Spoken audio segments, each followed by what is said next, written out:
I've got cerebral palsy that affects both my legs and one arm. That's my official diagnosis, but what you really see is I walk with a limp. I'm a software developer, so job-wise, I don't have any issues. I knew when I was a kid that using my brain is the best way for me to survive on my own without relying on other people. I haven't had the chance to get my driver's license, but according to therapists and doctors that shouldn't be an issue. That's the background about me. My girlfriend and I have been together for a year. We met back in April 2020 of last year, and we decided to get together in May 2020. I told her about my disability before then, but she wanted to try and make it work. We video call on Discord every day, almost always when we're awake, and recently we've been going on dates. She's more than happy to lend me an arm, and she notices things about me that even I miss myself. Outside of my family, she's the most loving and caring person I know, and she's my motivation to do better and improve myself. Honestly, I never thought I could find someone I trusted enough to share my more negative thoughts and problems. I always tried to seem happy so I don't worry others. The emotional support she gives me is really irreplaceable. The problem is scared that, in the future, she will have to take care of me, or most of the work will fall onto her. To make matters worse, her mom has been telling her for the past few weeks to break up with me because she can find better, and she doesn't want her to have the burden of caring for me. She's also really afraid that I will get arthritis early due to my cerebral palsy, and if that happens, a lot is going to be on her. I've tried doing things like stretches and exercises to maintain and improve my muscle tone, but she is still afraid I'll get worse. I'm an introvert, I don't know a lot of people, and honestly, I don't even know the options I've got to look at. I want to prove that I can be independent and that if things do go wrong, it won't just be on her. I'm in Ontario, Canada. Are there things I can look into and do to assist with my disability, or things I can look into so if things do go wrong, I won't be a burden on her? I'm at the end of my wits. I've never really hated my disability, but I've always kept myself going by tempering my expectations and thinking, my disability is going to make it really hard to find someone, and she's the first person to make me feel like, yeah, it doesn't matter. I want to do anything to show her that I won't hold her back in the future, but I'm out of ideas. Is there anything I can do? I don't want to worry anyone I'm with these issues, but I'm at the end of my wits. I don't even know if my relationship is lost, but I don't want this to happen again, and I want to know what I can do myself so I can reassure my partner, so they know I won't hold them back in the future. I don't know if there are things I can look into to better plan my future so it's not a concern for my partner. The worst part is, I've always thought my disability doesn't matter. But with all of this happening, it's really hard to convince myself otherwise. My brother and I do not get on. When we were younger, he'd go out of his way to make my life a living hell. To my parents' credit, they did tell him off for it when they caught him, but they both worked long hours and didn't have the energy to deal with our arguments. This continued into adulthood. He was salty that he failed his college course the first time around.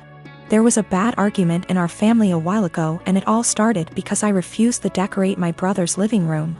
I won't go into too much detail, but he wanted a pretty hefty discount. I said no, and he threw a tantrum. Instead of being a grown-up and talking to me, he decided to hook up with my toxic ex-girlfriend and the mother of my child. I can't go into a lot of detail about what she was like, but she was not a nice person. She never really bonded with our son when he was born, and I was left to do everything by myself. She eventually walked out on us and refused to have any contact with our son. She'll post on Facebook now and then about her beautiful baby boy to get sympathy votes, but that's about it. I have been a single dad for almost 3 years now, and I absolutely adore my son, but it hurts to think that one day he might question why his mom didn't want anything to do with him. How am I supposed to explain that to him? Anyway, it bothered me when my brother told me they'd hooked up together. It hurt even more when he started dating her. It had taken me so long to get over what she did to me and my child, and now my own brother was bringing her back into my life. Yesterday we had a family video call. Parents are high risk and we're not taking any chances. When my brother decided to announce that he and my ex were expecting, I just froze. I didn't know what to do or think.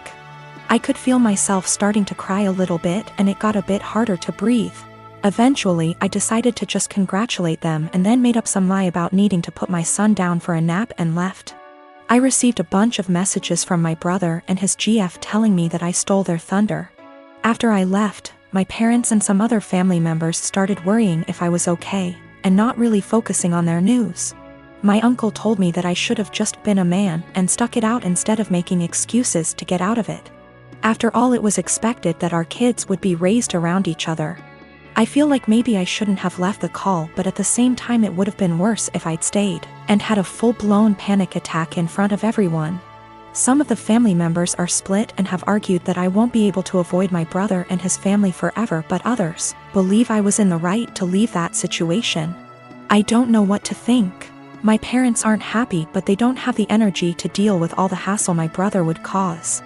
They actually cut him off for a little while when he started dating my ex, but he phoned them constantly and, again, can't go into much detail, but he said he'd do something not so good. They keep him at arm's length, but I have told them not to cut contact because of me.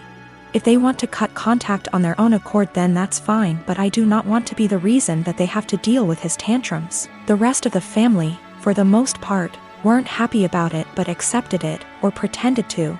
When they started getting a bit more serious, my uncle, who told me to be a man, thought it was funny. That's just the kind of person he is. Not for my sake, but for the sake of my son. I don't want to put him through all that. My sister Anna is special need.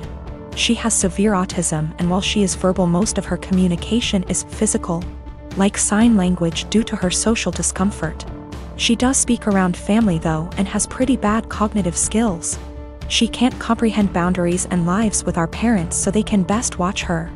I am getting married in 3 months. We planned a simple wedding and reception at my fiancé Michael's parents' barn and farm.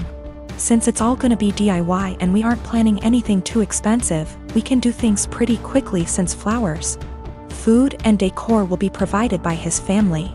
I sent out invites last week and I asked that Anna not come. I told my parents I understood that would mean they may not show up, but it was just a heads up. Why no Anna? She has an issue with touching Michael and trying to kiss him. At times when we were at my parents' house, Anna would try and grab Michael's hands, try to lean in to kiss him, or would have a really bad shutdowns if she wasn't allowed to be directly next to him. We've tried speaking to her, but there's only so much we can do when she doesn't really understand.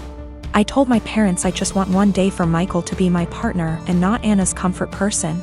They called me selfish and asked how I expected them to agree to something like this. They told me Anna is disabled and may never experience a wedding of her own, and while I have Michael for probably the rest of our lives, she'll have no one, and that Michael and I can be a little more understanding to the reality of her life. I feel like a total ass, and what they're saying has really gotten to me, and I'm starting to question my decision. My parents called me letting me know they won't be coming and that it's best I don't bring Michael around anymore since I've chosen some man over my sister. They told me that Anna wanting to kiss Michael and hug him is normal for a woman her age, and that she doesn't understand what her feelings mean.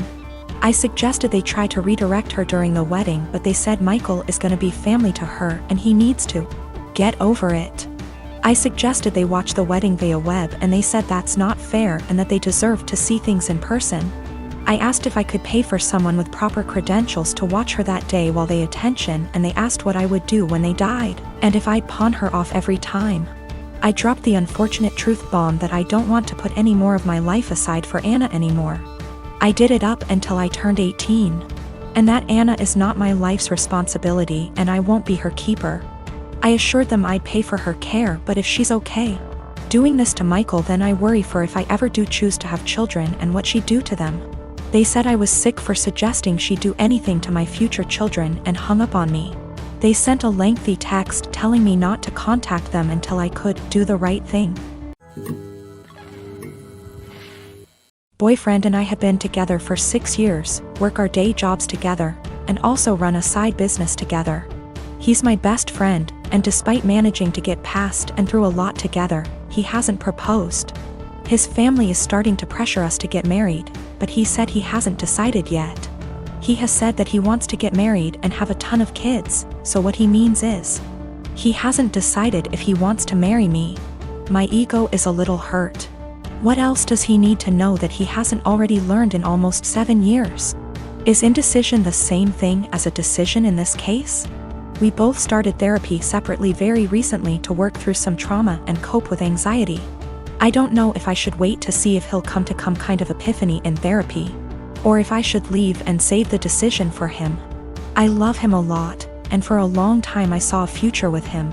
But recently I'm starting to accept signs that he just doesn't love me as much as I love him. How do I know if he loves me or if he just doesn't want to be alone? We don't live together. We won't live together until we are married. He has stayed over for extended periods of time, so we're mostly familiar with each other's habits. We are from different cultures, but I still come from a traditional family, so we have a lot of the same values. I just consider myself to be more independent. I am very uncomfortable with the idea of an ultimatum. I don't like the idea of forcing someone to make a decision out of fear or because they're backed into a corner. My communication skills are something that I'm pretty proud of, to be honest, but it's something that he struggles with. And that's one thing he wants to work on in therapy. I'm working on not projecting my fears of insecurity onto our relationship, even when he isn't communicating properly. He picked me up and I told him that after the conversation with his family, I've been feeling really insecure in our relationship.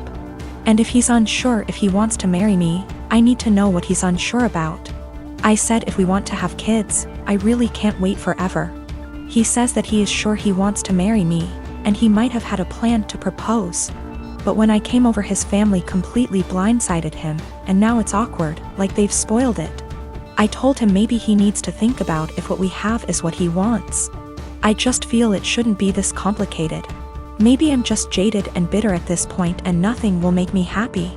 I do believe him. He wouldn't drag me along just for the fun of it. I love him, and our lives are so wrapped up, it's very hard to leave, even if I wanted to. I just wish I could read his mind. I wanted to talk to my therapist before I made any decisions. We both had appointments the following day, and in my session she asked me if I thought I was ready for marriage. I said of course. I've known I wanted to marry him since I asked him to move out with me. 2 years into the relationship and he turned me down. She responded by rephrasing the question. She said she isn't asking if I want to marry him, but rather, is the way I currently feel about myself. The way I handle my problems and my anxiety, and the way my boyfriend and I communicate. Is the way I feel in my relationship the way I want the rest of my life with this man to be? No way came out of my mouth way before I even processed it. Stressed was in my brain in big, bold, yellow letters. Right now I need to continue to work on my issues in therapy and learn what the best version of myself is like before I'm ready to commit to whatever future version of our lives together looks like. I've only been going for 2 months so far, and I've already seen a huge improvement in my ability to handle stress and my self-worth.